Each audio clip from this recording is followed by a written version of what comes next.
morning, everybody. Mary LaPlante here from A Recreated Life, and today's video is I am making crescent rolls.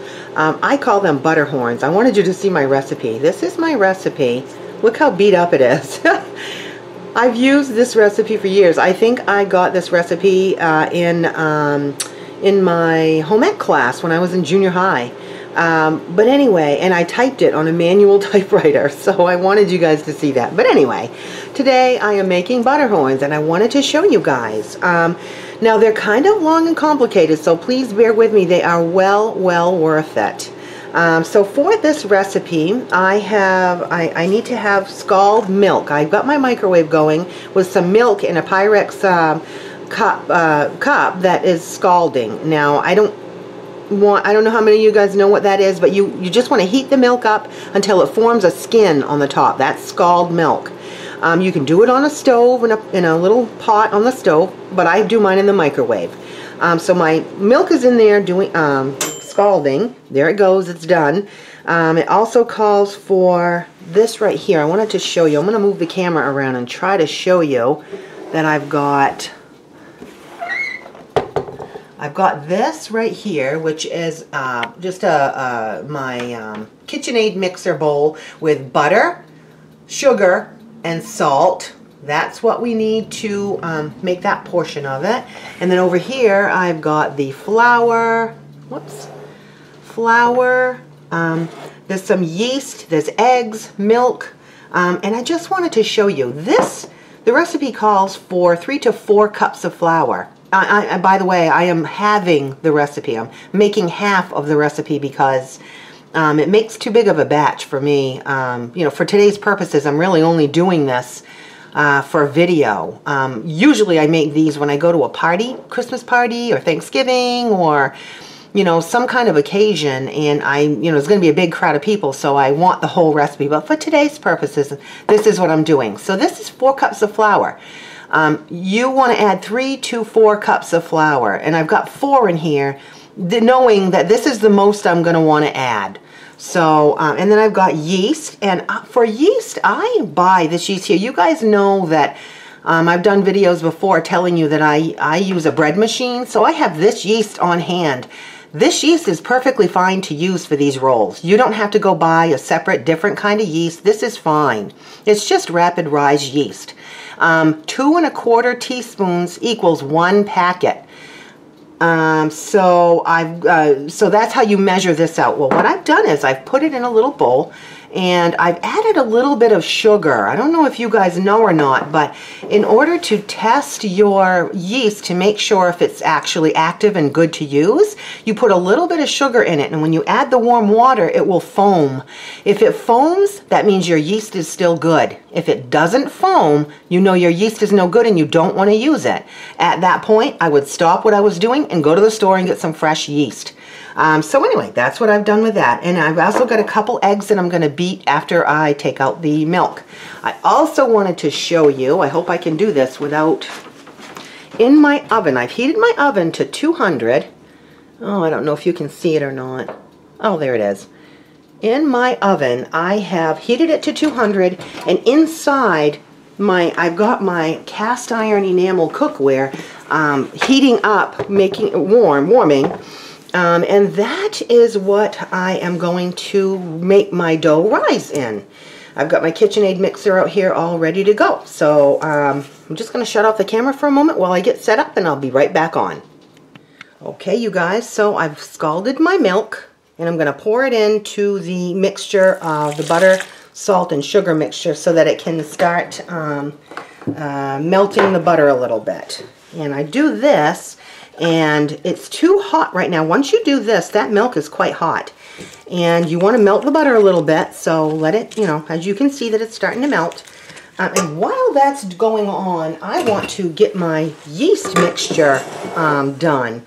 So for the yeast mixture, excuse me, like I said, I've got my yeast in here. Now this recipe is so old that it actually calls for compressed yeast cakes. Well, years ago, you guys, they used to sell yeast in a cake, like a hard square thing, and it calls for that, but they don't sell it like that anymore as far as I know. So 1 cake would equal 1 packet. Well, we know from what I said earlier that 2¼ teaspoons of this loose yeast equals 1 packet. So I've got 1 packet in here with about a half of a teaspoon of sugar. So I'm going to go ahead and add my hot water, and once it starts foaming, I'll get back on. It's going to take a few minutes for it to foam up, and I'll let you guys see it. Okay, you guys, I just wanted to hop back on and give you another little hint. I've just added the hot water to my yeast mixture. And so what you do is I just add hot water out of the tap. I just get tap water. You want to add warm water, but not scalding, boiling hot. So you don't want to like boil it on the stove in a tea kettle or anything. Just hot water out of the tap. I added 1/4 cup. I'm blending it all in, and so now it's all mixed up. So now I want to let it sit until it gets foamy.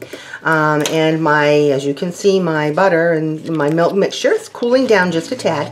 And we cool that because we don't want to kill the yeast. We're going to add the yeast to the butter mixture, buttermilk mixture next. And we don't want to kill the yeast with too hot of a mixture. So everything is just kind of, this is cooling and this is getting, I'm seeing if it's active. So I will hop back on in a minute and show you the rest. Okay guys, I wanted to show you my yeast. Look at that. If you can see, I'll pick it up so you guys can see a little bit better. Look how much it's risen. Look how much it's puffed up. That's what you're looking for, guys. You want it to, the fact that it's puffy like that, and it's like doubled and ball, it's real frothy. But the fact that it's like that means that it's still good. And so I want to tell you something about that. Now, the yeast that I told you I use is that bread machine yeast. I'm filming this in April of 2019. This yeast has an expiration date on it of July of 2018. So I just want to show you this. I'm telling you this because don't throw this away just because the expiration says it's no good. If you test it like this, like I did with the sugar, you know if it's good or not. So anyway, that's just a little tip I wanted to tell you. So what I'm going to do now is add the yeast to my butter milk mixture that's been cooled. Okay.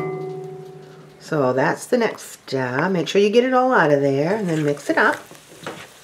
The milk and butter mixture is plenty cool, so we don't have to worry about that. I've got my KitchenAid stand mixer all here, ready to go. So I'm going to, let's see what my next step is. My directions say to milk mixture. Okay, so it says to add half of the flour. So I'm going to take a little measuring cup and just start adding flour.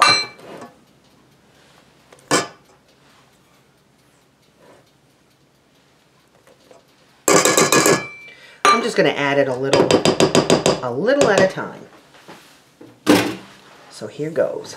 Put it on my KitchenAid mixer. I'll try to get it in view of the camera, guys. Because I really want you guys to see what it looks like once it starts getting mixed up. Let me see if I can move that a little closer. Okay, so here goes. I hope the mixer's not too loud for you. So I've got my dough hook on. I also want to show you that I've got a couple eggs. Oh, I don't know if I can get it on camera. I've got a couple eggs here in this little Pyrex cup measure, and I'm just beating them up because I'm going to have to add those in just a minute. So 2 eggs I'm just beating.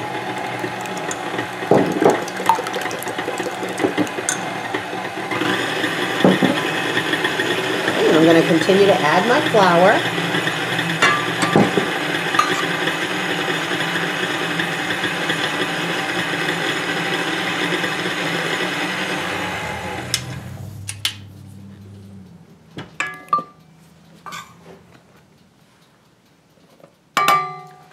I'm going to scrape down the sides just a little bit.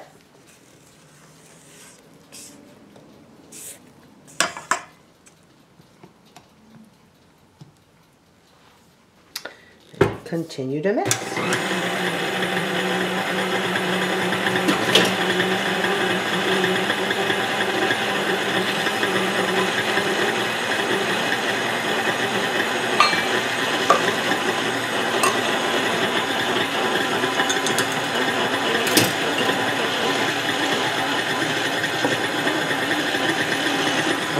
so it's kind of coming together as a dough. And now I'm supposed to add the eggs. So let's add those in. I'm going to scrape all that out and make sure I get it all. So that'll make the dough a totally different consistency here.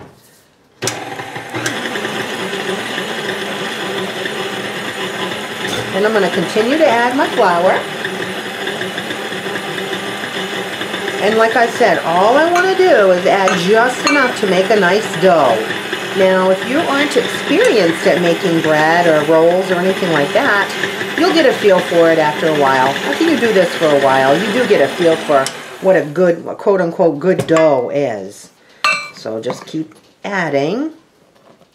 What I'm really kind of looking for, guys, is for it to, I want it to kind of form into a ball. That's kind of what I'm looking for here.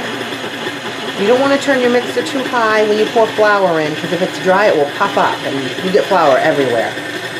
So it's starting to come together. I don't know if you guys can see that or not. Just let it continue. There we go. See that? See how it comes together in a ball? I'm letting it get all the sides because the sides had flour on it. I think I'm going to shut it off and check the consistency. Oh, it looks pretty good, guys. Still a little bit wet. So I am going to add some more flour, but not much. It's not going to take much at this point. So if you find that it is needing flour at this point, just add a little at a time is all you want to do. You don't want it too dry because I'm going to need this after I'm done mixing it. And when I need it, that's going to incorporate more flour. So just keep that in mind, okay, guys? Look at that. Nice dough. This is nice dough. See how it's come together on that hook? Kind of like a ball on that hook. That's what we're looking for. Okay, so I'm gonna leave. This is how much flour I have left over. I just want to show you. Just very little. Maybe a half a cup, I would say. So it took probably 3.5 cups of flour. All right, so let's see about getting this off the hook. You can use your hands. You can use a, yeah, look at that. Real elasticy. That's kind of what you want, guys. Okay. So I'm going to take my hook off. And I use my KitchenAid mixer, guys, but you do not have to use this. You can use, you know, whatever, your hand, just a bowl and a spoon if you want. All right, so I'm going to set my mixer aside. In fact, I think I'm going to shut off the camera and put my mixer away. I'll be back. Okay, guys, so my mixer's put away, and now I'm getting ready to knead the dough. And this is not difficult, you guys. It's not hard at all. In fact, the more you do it, the better you get at it. I've done it for a long time, so I'm kind of used to this. And this is the same technique you use to knead bread or anything. This is just kneading, but basically. Lots of different ways to do this, you guys. So, here's my dough. I keep my little flour thing handy so that I can, you know, get my hands coated with flour. I don't want it to stick. There's lots of flour underneath, so I just kind of roll it around a tad. And then I push down and pull in the sides. Pull in the sides, push down. Pull in that side, push down. You see how I'm doing it? This dough is beautiful, you guys. It's just as soft and smooth. Just keep spinning it. Just spin it and flip it around and push it down. So spin it, push down. That's all you're doing. There you go. Look how beautiful that dough is.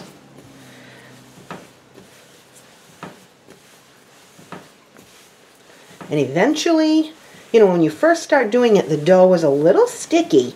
But after a few minutes, you can, as you can see, all the flour incorporates, and it's not sticky anymore. See, it's not sticking to the counter. There's not a lot of flour on there. And that's what you want to get to. You don't want it sticky when you get ready to rise, but you don't want it powdery either. Could use a tad bit more. So you just knead it. And your recipe usually tells you how long to knead it for. But I usually go by feel. Like I said, when you do it enough, you'll know how it feels.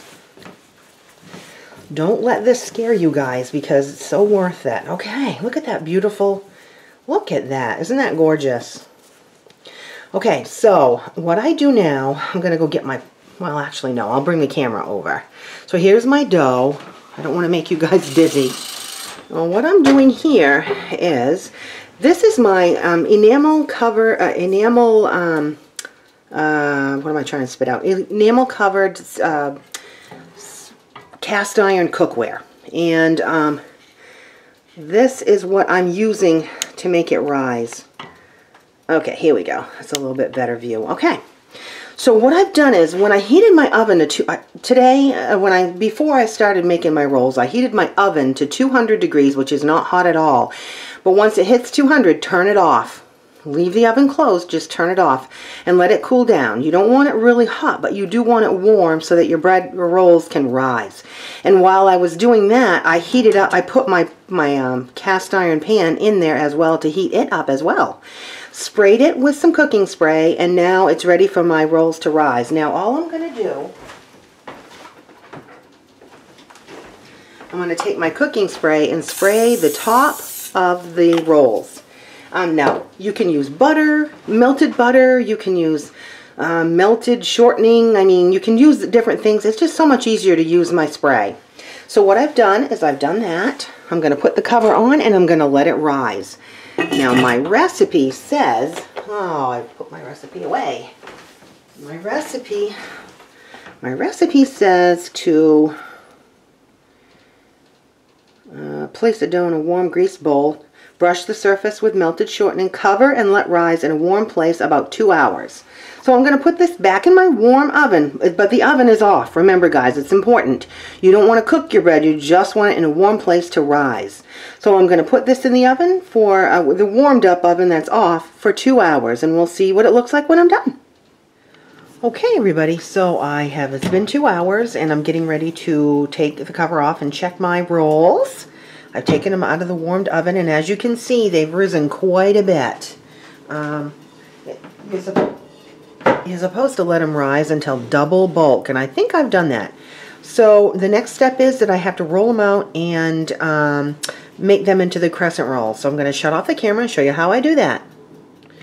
Okay guys, so I've taken the risen dough out of the dish that I had it rising in, and I'm getting ready to roll them out.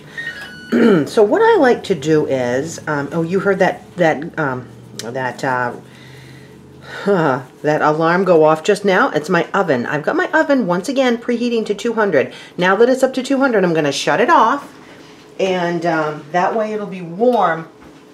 It'll be warm when I get ready to raise my dough. Okay, so I'm just going to set this pile aside. I do it in 2 batches. I set this pile aside and I put flour down. This dough feels just so nice, you guys. Okay, so I hope I've given myself enough room here with the camera and all that stuff on my counter. I don't want to knock anything off. So you just roll it until it gets to a decent sized diameter. What we're going to do is cut it into wedge-shaped triangles and roll them up in crescent roll style. So I kind of go by the thickness of them too. You can get quite a bit of rolls out of this. This is half a batch, and you can get quite a few rolls out of them. Try to keep your dough into a circle as best you can. It is kind of springy, so I'm going to move the camera just a little. Okay, so what I'm going to do, I use a pizza cutter for this, but you can use a knife. So I just try to cut it now. I'm eyeballing it. You don't have to get exact, you just eyeball it. So I'm going to cut it in half first, and then I'm going to cut it in half the other way.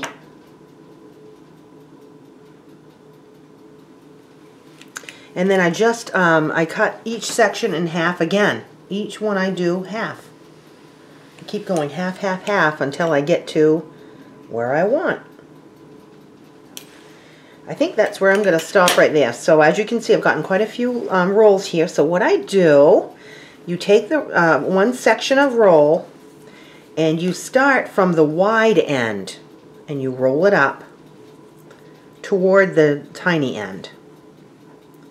So that makes your crescent roll. And so what I'm going to do now is I place it on a greased cookie sheet with the point underneath, so that when it cooks, that point is underneath. I'm going to place it on my cookie sheet.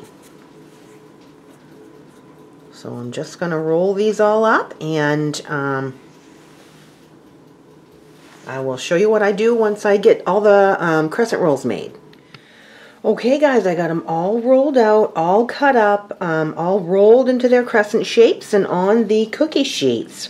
So what I'm going to do now is my oven is all warmed up. It's just warm. Remember, I've turned it off. I'm going to cover them with dish towels, and I'm going to put them in the with a warmed oven just to rise again for the second time. And I'm probably going to leave them in there for a half hour, maybe 45 minutes, and we will see what they look like when they come out. Okay guys, so the rolls have been in the warmed oven and they've been rising for 30 minutes, and I wanted to show you the big reveal. So here they are. Look how nicely they rose. Aren't they beautiful? They came out really, really good, and I'm super happy with them. So the next step in this process is to actually cook them. And they do require that you want to put something on them, either milk or this is melted butter. You can do melted shortening, but just brush the tops of them a tad bit with some of this melted butter. I prefer butter, but some people might like the egg or the milk. I've done it with milk and it comes out good. But just brush the tops of them lightly with this. You don't want to make them unpuffed. They're all puffed up now from rising the second time. Some of them are quite big, and you'll notice that they're not all the same size. That's okay. You know, the taste is still fantastic. You don't have to have them all the same size. And quite frankly, that's something that I'm notorious for. I make things, they don't look very good, but boy, you know, I can't make them pretty, but I can make them taste good. And these are delicious. They are all well worth it. And I've got my oven heating up to 375. So I'm going to put these in the oven at 375 for 15 to 20 minutes. And oh, if you could smell these, you guys, oh, they smell so good. I went out for a walk while they were rising for the first rise, and when I came back in to my apartment, oh, I could just smell that luscious bread rising. Oh, I don't know about you guys, but I love the smell of dough rising. It's so homey, and it's just old-fashioned, and you know, I just love it. There, I had just enough butter for all of them. They all got a little bit of coating on them. Okay, so we're going to go in the oven, and I will show you the end result when they're all done. Okay, you guys, here they are. Here are the crescent rolls all done. They're hot, right up, fresh out of the oven. They are perfectly cooked. The color of them, and even the bottoms of them, they're just perfectly cooked. They're light and fluffy, and they are ready to eat. Usually at this time, I like to crack one open and put some butter on it, and you know, have one of those. But I just want to show you, if I peel open that little folded over section, you can put butter right on the inside of that. Almost unroll it and put butter right on the inside, and then eat it up. I am doing this video because, like I said, these are a family favorite, and my sister-in-law actually suggested I do a video on them for Easter. This is just before Easter, so yeah, you guys, this would be a great recipe to cook for Easter time. They're delicious with anything. Soups, stews, ham and mashed potatoes at Easter, or turkey and gravy at Thanksgiving. They're good with anything. So give them a try. They are absolutely fabulous and well worth the effort. They kind of are a little bit of work, but that's okay. They're well worth it. I hope you guys enjoyed this. If you haven't subscribed yet, please do so, and please give this video a thumbs up if you liked it. And if you guys have any bread or rolls or anything that are tradition in your family, let me know. Make a comment down below. I'd love to hear from you. All right, everybody. Thank you so much for watching, and have a great day. I'm going to go enjoy a roll.